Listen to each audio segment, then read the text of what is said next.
going to training school. Do you feel like you're leaving your house being attached to a bullet being fired from a gun? A walk starts before you even leave your house.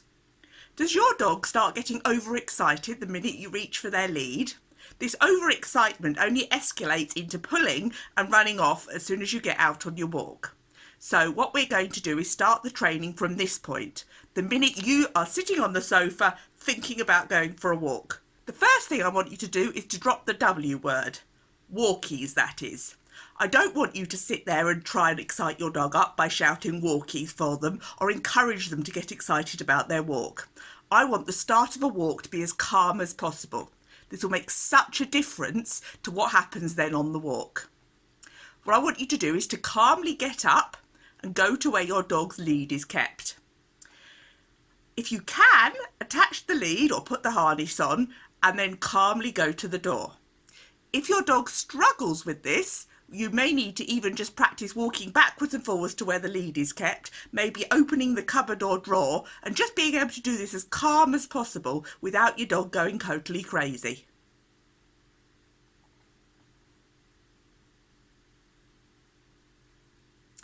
Are you able to get up, put your dog's lead and harness on, and then go and sit down again? Or does your dog turn into a total whirling dervish like a football hooligan on match day?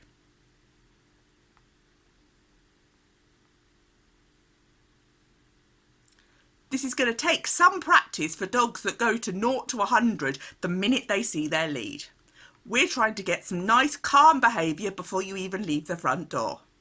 When you get back from a walk, practice having your dog just chill around the house wearing their walking equipment. It shouldn't mean that all the time they're wearing their harness, they go crazy and they're leaping around. Is your dog able just to chill out and sleep in his harness? Try and keep things as calm as possible with everything to do with walks. What I want you to avoid getting into the hang of is when preparing for a walk is giving your dog loads and loads of instructions. So here you can see I'm trying to prepare a very excited little dog to go out for a walk. But what I'm doing is I'm staying nice and calm. I'm not chasing him round. I'm not shouting sit, sit, sit at him. In fact, I'm hardly actually saying anything to him. I'm just waiting for him to calm down. And when he's calm, then I go to one step closer to putting his lead on. Biting the lead, and I just let go and drop it beside him. Again, I'm not wrestling with him. I'm not trying to get it off his mouth. We're in a secure area, so it's fine. I can just drop the lead and wait for him to calm down. Same thing applies there as he's leaping up at the door. Appropriate behaviour gets the door open, leaping around doesn't. Now here you can see a different dog, and here I'm illustrating the going out the door process. So you can see straight away she's going into a pull, she's really excited, she's jumping around, she's excited to be getting out for a walk.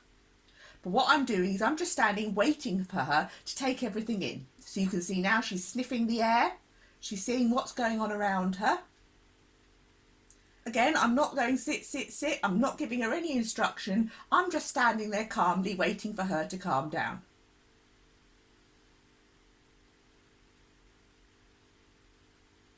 Now I was thinking of cropping off this video because it is quite a long process. However, I've left it in full because I want you to be able to see that it does take a while.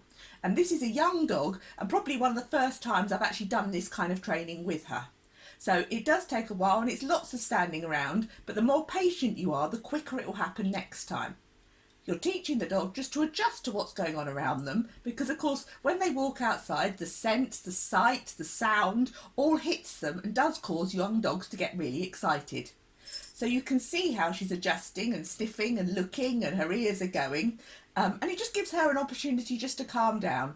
And the fact that she's calmer will then mean that when we do walk, her lead work's going to be much better. She's not going to be jumping and leaping around and pulling on the lead, which is the behaviour that we're trying to stop. So you can see I'm still waiting. I say it does take a while. I'm no rush to go anywhere. And it's just so worth investing the time doing this at the beginning of a walk, just allowing them to calm down. But this is why we want to start that calm process from the minute you get up from the sofa, ready to put their lead on. Because of course, if you get up, shouting walkies, encouraging your dog to get excited. They're leaping around when you put their harness and lead on. It's just going to escalate to the point where you get out the front door and they are like a bullet from a gun, raring to get going, and that's when you're going to get your pulling. But as I say, just try to calm things down. It makes such a difference to how your walk's going to go.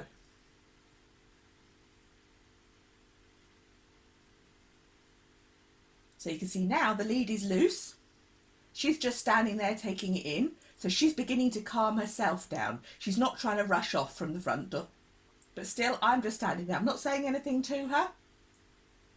But she's just taking everything in and what's going on around her.